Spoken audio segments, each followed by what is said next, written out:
quand on a tout signé sous l'égide de l'État, et puisqu'on avait quand même un médiateur qui était nommé par un arrêté préfectoral, qu'on aurait 8 tournées de facteurs complètes, et qu'on n'en aurait pas 7 comme voulait la direction au départ.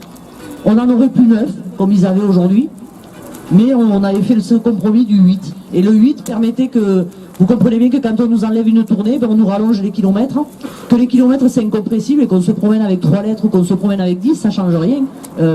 Il faut toujours faire la distance. On travaille 6 jours sur 7. Et qu'à quelque part, c'est vrai que ces conditions de travail, il ne faut pas qu'elles soient trop chargées parce que sinon, le 6 jours sur 7, il est compliqué.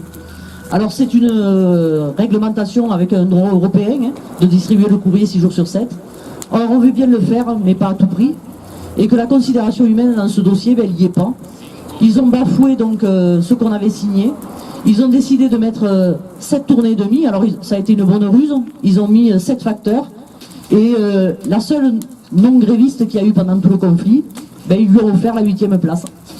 Voilà, c'est pour se parler clair et parce qu'il faut appeler un chat au bout d'un moment.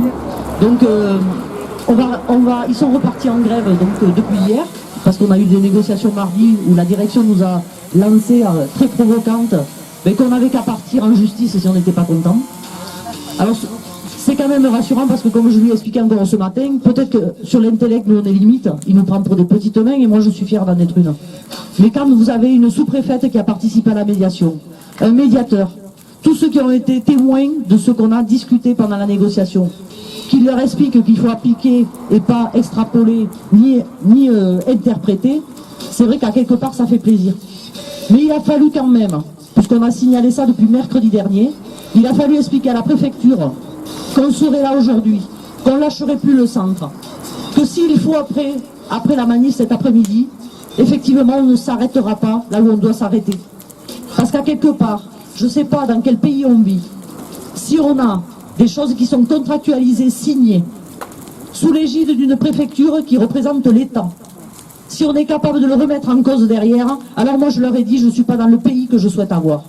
Et à l'époque d'aujourd'hui, où je vois des collègues, des amis, des camarades, qui peuvent se faire verbaliser parce qu'ils distribuent un tract, au nom de soi-disant de textes et de réglementations et de lois, alors on m'expliquera qu'un accord collectif signé avec tous ces témoins, on peut le bafouer et on peut s'y asseoir dessus. C'est pas possible. On leur a aussi dit qu'il y avait de l'humain derrière. Imaginez l'état d'esprit des grévistes qui, eux, quand ils ont repris le boulot, ils ont fait exactement tous les engagements qu'ils avaient pris. Ils ont passé le courrier. Ils ont leur jour de grève pété. On nous a enlevé le Noël, le Nouvel An, les dimanches. Et là, on vient leur expliquer qu'on va s'asseoir sur ce qu'on a gagné. C'est pas tolérable. Alors oui, il y a de la colère. Il n'y a pas de la résignation. Comme je disais à un journaliste hier dans la presse qui avait écrit qu'on pouvait être déçu, non, on n'est pas déçu. On n'est pas déçu parce que nous, on les pratique tous les jours. Et tous les jours, on a face à nous des gens comme ça. Et ça n'a pas toujours été le cas. Je l'ai signalé à ce directeur hier. On avait des personnes à la direction de la Poste avant, que même quand ils prenaient un engagement par téléphone, vous pouviez être sûr qu'il était tenu. Parce qu'on était encore géré par des humains. Aujourd'hui, on est géré par du chiffre, du camembert, du pourcentage. Et donc c'est intolérable. Et c'est pour ça qu'on a dit à tous les postiers qu'aujourd'hui c'était important. C'était important d'être là et de venir parce qu'à quelque part, ils veulent définitivement faire en sorte qu'on plie, on choisit et quelque part on puisse arriver à faire ce qui arrive partout en France et qui est arrivé dans ce centre. 2 ici. 2 ont mis fin à leur vie. On ne veut pas reconnaître ça. Et s'ils avaient respecté les grévistes, jamais ils auraient osé faire ça. Jamais. Donc on a décidé, puisqu'il est venu nous voir, vous avez vu l'aplomb d'ailleurs et vous avez vu l'assurance, bien sûr qu'il a été contraint hier de nous écrire. Il n'a pas été contraint par qui que ce soit de la direction, je ne le pense pas. Il a été contraint parce que tout le monde sait maintenant, dans le département, qu'il va y avoir la foire, qu'on ne va rien lâcher, et que s'il faut rester des jours là, on restera des jours là, il n'y a aucun problème, je l'ai signalé.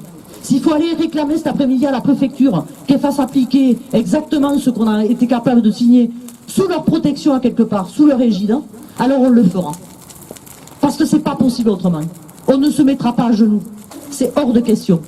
On veut travailler correctement, on veut être fier de ce qu'on fait et on ne veut pas trembler. J'apprenais encore dans la semaine qu'un collègue de Millau, qui a eu un accident grave, qui a été 10 jours en arrêt, la voiture classée épave, il vient de prendre un blâme parce qu'il a eu l'accident. Voilà comment on est géré. Voilà. Vous comprendrez que c'est intolérable. On ne peut pas vivre sous la pression. Ici, les lettres, elles tombent quasiment toutes les semaines. Il est hors de question de vivre avec la trouille au ventre. Et grâce à vous tous, on va tenir.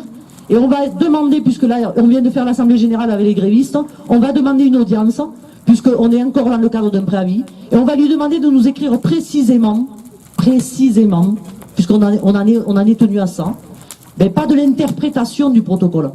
Carrément ce qui découle du protocole. Ce qui doit être logiquement donné, parce que c'est écrit dans le protocole. On en est là.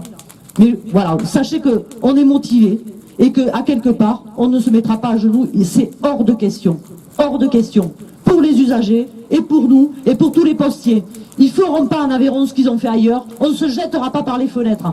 On restera collectif et on gagnera. Merci.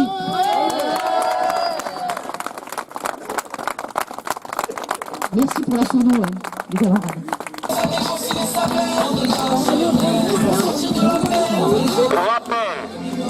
Un protocole de fin de conflit est un contrat signé. On le dit, on le répète. Nous passons à l'acte 2. Attention à l'acte 3. Et puis c'est tout. Oh, c'est signé. Et puis c'est tout. Allez Macron. Allez Macron. C'est une affaire de loyauté.